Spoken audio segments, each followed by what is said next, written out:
Dieser Podcast wurde automatisch generiert mit der KI von Google NotebookLM. Viel Spaß!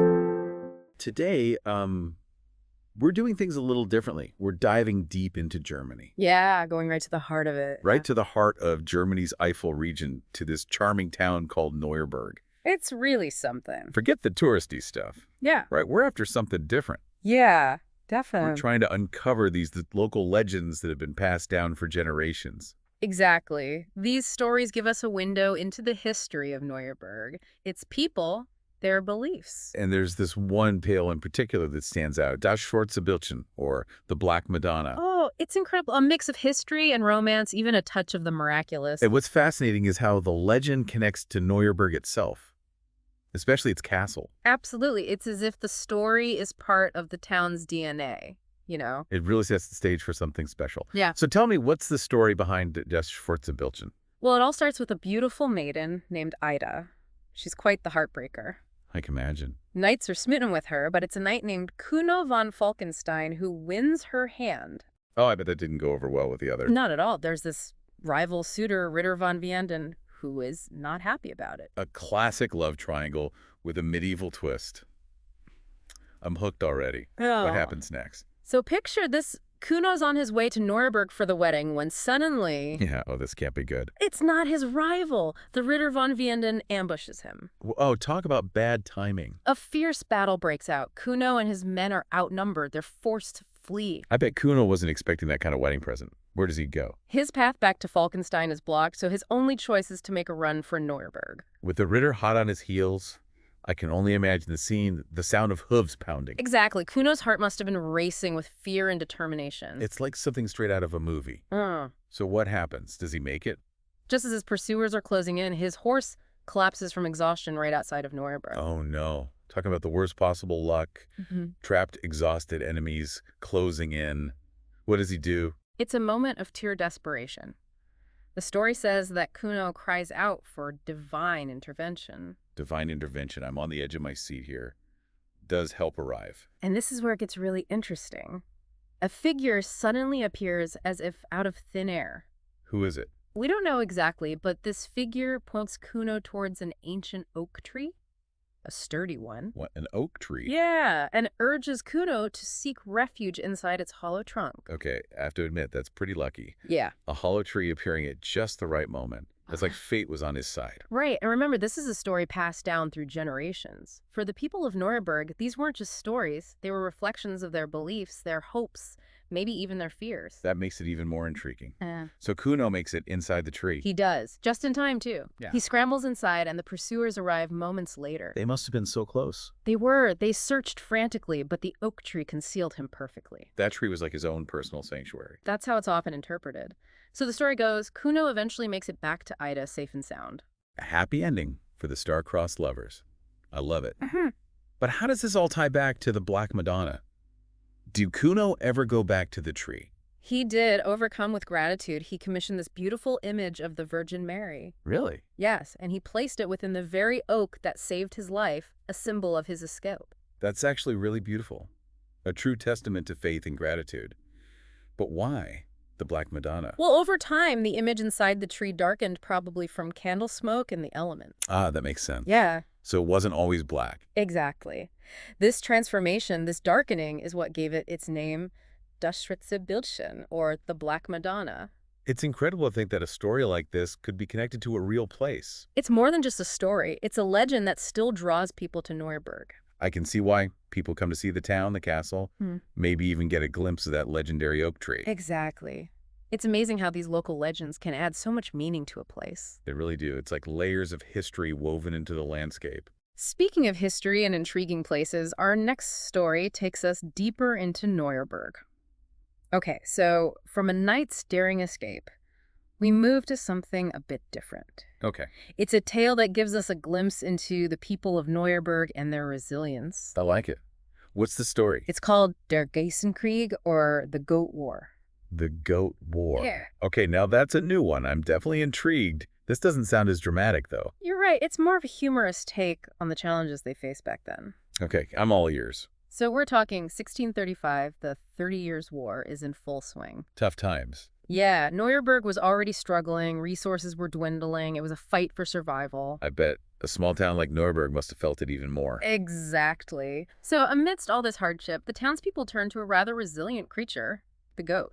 Goats, I mean, they're hardy. I'll give them that. Right, they can survive on almost anything, and they provided milk, cheese, even meat. Practical choice, for sure. Ah. But I have a feeling this is where the story takes a turn. You got it. You see, the Okay. goat population kind of exploded. Exploded. How many goats are we talking here? Over 200 goats in this small town. Wow, okay, that's a lot of goats. Can you imagine the streets of Neuerberg? Right. And these goats being goats, they weren't picky eaters. Oh, no. Gardens, fields, you name it, they were munching on it. The poor townspeople, trying to rebuild their lives while these goats are having a feast. It must have been quite a sight. And then things escalated. Uh-oh, what happened? Well, the goats developed a taste for the Graf's property. The Graf. You mean Graf Franz Hermann von Mandescheid-Kehl, the Lord of Neuerberg. The one and only. It seems his prized plants were on the menu. Oh, boy. You don't mess with a Graf's garden. What did he do? The Graf's gardener was not happy about it, so he filed a formal complaint with the Berghauptmann Peter Heimdall. A formal complaint over goats. That seems a bit much, don't you think? Maybe. But Heimdall either saw an opportunity to impress the Graf, or he was just overwhelmed by the sheer number of goat-related complaints. Probably a bit of both, I'm guessing. So he sends this long report to the Graf about this goat invasion of Neuerberg. A goat invasion. Okay, now this is sounding serious. What did the Graf do? Remember, this is during the 30 Years' War. The Graf had bigger problems to deal with. Right, of course. So he chose a rather direct approach. He issued an order to arrest any goat caught trespassing on his property. Arrest the goats. How do you even arrest a goat? Exactly. It's a recipe for disaster. And that's what makes this story so funny. I can only imagine. These officials chasing goats through the streets of Neuerberg, it must have been pure chaos. Did they catch any? Surprisingly, yes. A few goats were detained, much to the annoyance of their owners, I'm sure. And the amusement of everyone else, I bet. Oh, definitely. But here's the best part.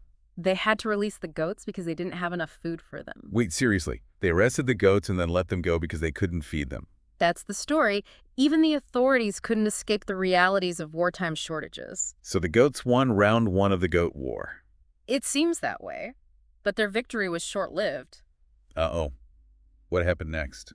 A year later, an even longer list of goat-related damages landed on the Graf's desk. He must have been furious. He was. This time he issued a new, even more drastic order. Let me guess, no more arresting goats. Nope.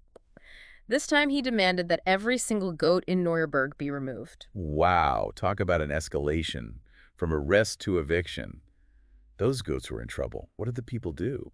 Well, they were in a tough spot. These goats were vital to their livelihoods, especially during those times. So what do they do? Did they surrender their goats to the Graf? Well, they couldn't just give up their livelihoods, right? These goats were essential. Of course. So they decided to take a risk, a calculated one. Ooh, what do they do? They wrote a petition to the governor of Luxembourg. A petition. That's pretty bold for the 1600s, don't you think? It was a gutsy move, for sure. Yeah. They accused the Graf of overstepping his authority, of violating their rights. By getting rid of their goats? Exactly. They argued it was an infringement on their freedoms. Wow.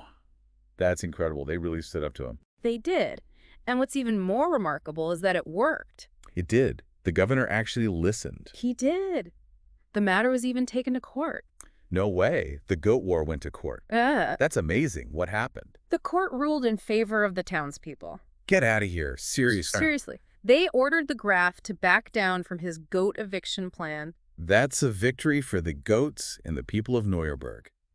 I bet there was a massive celebration. I'd imagine so. But it wasn't quite over yet.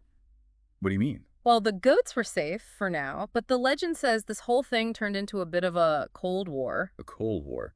With goats. Okay, now I'm really curious. It said that the townspeople became experts at what I'd call strategic goat herding. Strategic goat herding. What does that even mean? Let's just say those goats mysteriously ended up in the Graf's forests and gardens a little too often to be a coincidence. Oh, no, they didn't. They used the goats as weapons of passive resistance. You could say that the poor Berghauptmann was constantly dealing with goat-related incidents. I can just picture it, this ongoing battle of wits between the Berghauptmann and the goats. Right. It's almost comical.